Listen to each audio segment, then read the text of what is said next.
अंग्रेजी किस प्रकार से याद करा जाए कि आप अंग्रेजी विषय में, अंग्रेजी का अगर 4 पेज का भी प्रश्न है, अंग्रेजी का अगर 10 पेज का भी प्रश्न है, अंग्रेजी में अगर आपको 10 पन्ने भी याद करना है तो अंग्रेजी कैसे याद करें? बच्चा हिंदी याद कर लेता है, बच्चा विज्ञान याद कर लेता है, बच्चा सामाजिक विज्ञान याद कर लेता है। जब अंग्रेजी याद करने की बारी आती है तो बच्चा अंग्रेजी याद करने में फेल जाता है।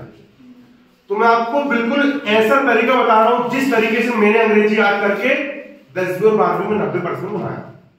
अंग्रेजी आप कैसे याद करोगे समझो।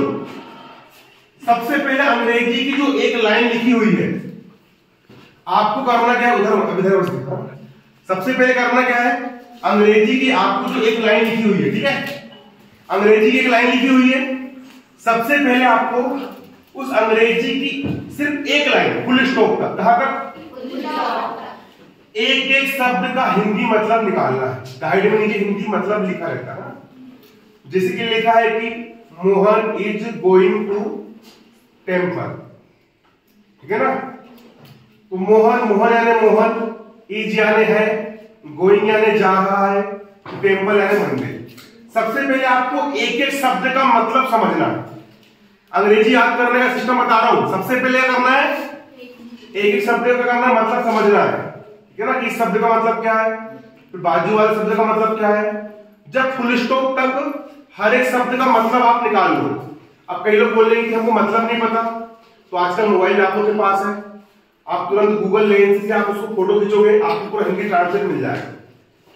आरएन समझ में, गूगल लेंस एप्लीकेशन उससे भी कर सकते हो। फिर गाइड में ऊपर अंग्रेजी में लिखा रहता है, नीचे उसकी अनुवाद हिंदी में लिखा रहता है, उससे भी आप कर सकते हो। मैं ऐसे ही करता था, ठीक है।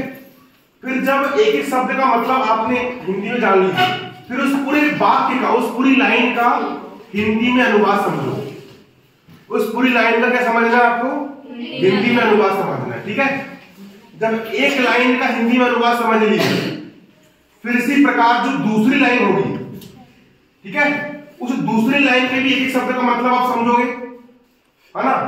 इस शब्द का मतलब जो है, इस शब्द का मतलब जो हिंदी में, फिर उस पूरी लाइन को आप हिंदी में समझोगे हिंदी करके। फिर तीसरी लाइन को भी इसी प्रकार समझोगे कि पहली शब्द का मतलब जे, दूसरे शब्द का मतलब जे, तीसरे शब्द का मतलब जे, चौथे शब्द का मतलब जे, पांचवें शब्द का मतलब जे, जान गए हिंदी में मतलब। फिर पूरी लाइन का मतलब कहां समझोगे, हिंदी में समझोगे। अब आपको पूरा का पूरा जो 6 लाइन का आपका जो आंसर है वो आपको हिंदी में समझ में आ गया, आपने उसका ट्रांसलेशन समझ गए ना। ये हो गया पहला चरण। ये क्या हो गया, पहला चरण। अब ये मत सोचोगे कि हमने हिंदी ट्रांसलेट कर ली तो हमको याद हो गया, नहीं, पेपर में लिख नहीं पाओ। अब समझ लिए ना, अब रट्टा लगाएंगे। अब रट्टा कैसे लगाएंगे, जो पहली लाइन है, जैसे लिखा है modern age is the age of science, there are many wonder of science. सबसे पहले अपने मतलब जाने, मॉडर्न यानी आधुनिक, एज यानी युग, मॉडर्न एज इज यानी है द एज ऑफ साइंस, आज का युग विज्ञान का युग है। मतलब जान लिए, अब उसको रटना है 20-20, 25-25 बार। Modern age is the age of science, modern age is the age of science, modern age is the age of science, modern age is the age of science. बोल बोल के याद करो, बोल बोल के रटता रहो। Modern age is the age of science, मैं से याद करता था, ठीक है।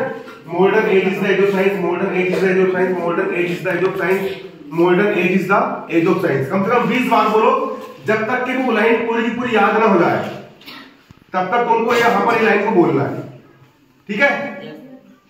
एक लाइन याद करके हो गई, पहले मतलब समझना है, फिर रखना है। एक लाइन याद करके हो गई 25 बार बोलने पर, फिर दूसरी लाइन पे आओ, there are many wonder of science, there are many wonder of science, there are many wonder of science, there are many wonder of science, रख लो बिल्कुल।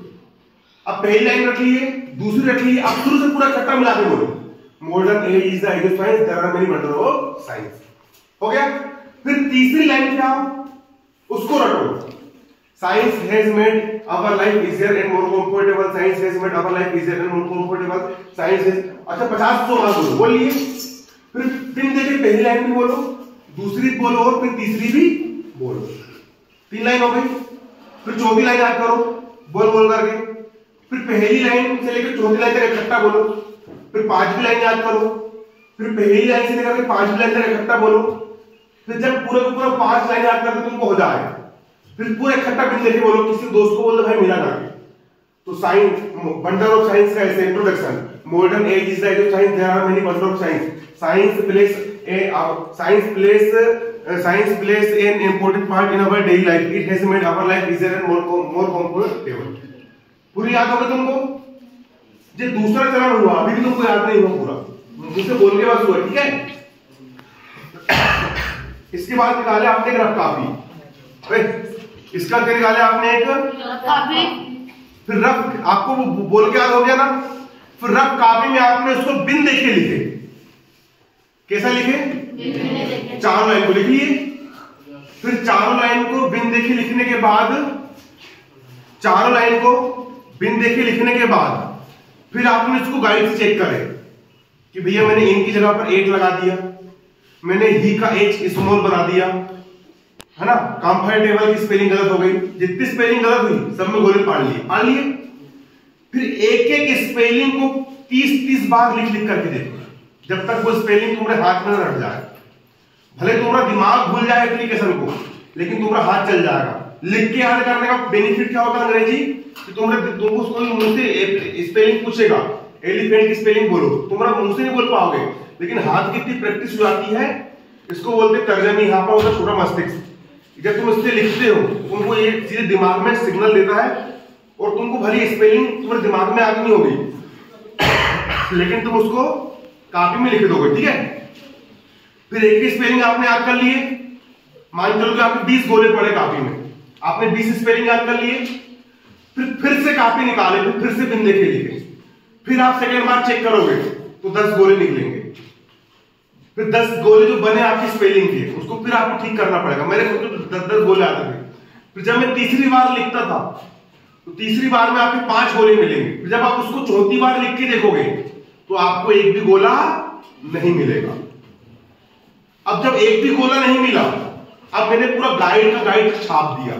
जैसा गाइड में लिखा है 4 लाइन, वैसा मैंने कॉपी में छाप दिया। अब कॉपी में छापने के बाद 2 बार फिर से उसको लिखना है। इस प्रकार मैंने 10वीं और 12वीं की अंग्रेजी का हर एक प्रश्न उत्तर याद किया था।